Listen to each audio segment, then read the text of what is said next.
আজকে আপনাদেরকে ৭২ ঘন্টার ভিতরে অর্থাৎ ৩ দিনের ভিতরে বিচ্ছেদ ঘটানোর মতো একটি তদবির আজকে আপনাদেরকে দিব। মানে এই তদবিরটি দিয়ে আপনারা চাইলে ৭২ ঘন্টার ভিতরে যে কোনো লোকদের দুজন লোকের মধ্যখানে বিচ্ছেদ সৃষ্টি করতে পারবেন এবং যদি স্বামী স্ত্রী হয় তাদের মধ্যখানে তালাক ঘটানোর মতো একটি কাজ করে ফেলতে পারবেন ৭২ ঘন্টার ভিতরে অর্থাৎ ৩ দিনের ভিতরে। মানে এটি খুবই একটি পরীক্ষিত এবং একটি কালো জাদুমূলক একটি তদবির। সুতরাং ভিডিওটি আপনাদের জন্য খুবই গুরুত্বপূর্ণ। যারা বিচ্ছেদ ঘটানোর কাজের জন্য আমাদের কাছে আসেন তাদের জন্য বিশেষ করে আজকের তদবিরটি খুবই গুরুত্বপূর্ণ। ভিডিওটি না টেনে একটু শেষ পর্যন্ত দেখার চেষ্টা করবেন। ছোট্ট এই ভিডিওটি শুরু করার আগে একটু অনুরোধ করব, আপনারা যদি আমার এই ভিডিওটি ইউটিউব চ্যানেল থেকে দেখে থাকেন তাহলে চ্যানেলটিকে সাবস্ক্রাইব, ফেসবুক পেজ থেকে দেখে থাকলে অবশ্যই পেজটিকে ফলো দিয়ে রাখবেন নিয়মিত এমন গুরুত্বপূর্ণ ভিডিও পাওয়ার জন্য। চলুন আর কথা না বাড়িয়ে ভিডিওর মেইন আলোচনায় আসতে পারি।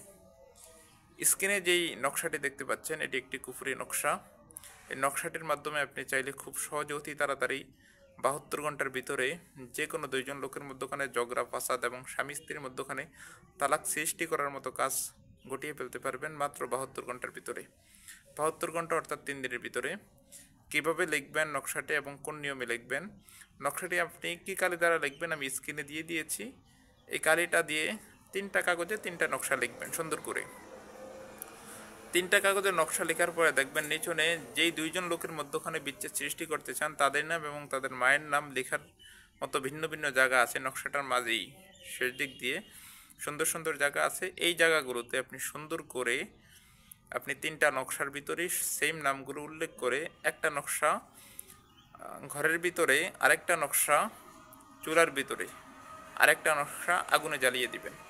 এই ৩টা নকশা ৩ জায়গায় ৩ রকমভাবে কাজ করবেন, ইনশাআল্লাহ আপনি 100% ফলাফল পেয়ে যাবেন। ৩ দিনের ভিতরে বিচ্ছেদ সৃষ্টি হয়ে যাবে। আমার কোনো কথা বুঝতে সমস্যা হলে কমেন্ট করবেন অথবা মেসেঞ্জারে গিয়ে ফেসবুক পেজের লিঙ্ক ডিসক্রিপশন বক্সে দেওয়া থাকবে, ওখানে গিয়ে মেসেঞ্জারে আমাকে কোনো প্রশ্ন করবেন, আমি অবশ্যই আপনাদেরকে বুঝিয়ে দেওয়ার চেষ্টা করব। ধন্যবাদ, ভালো থাকুন। আসসালামু আলাইকুম রহমতুল্লাহ।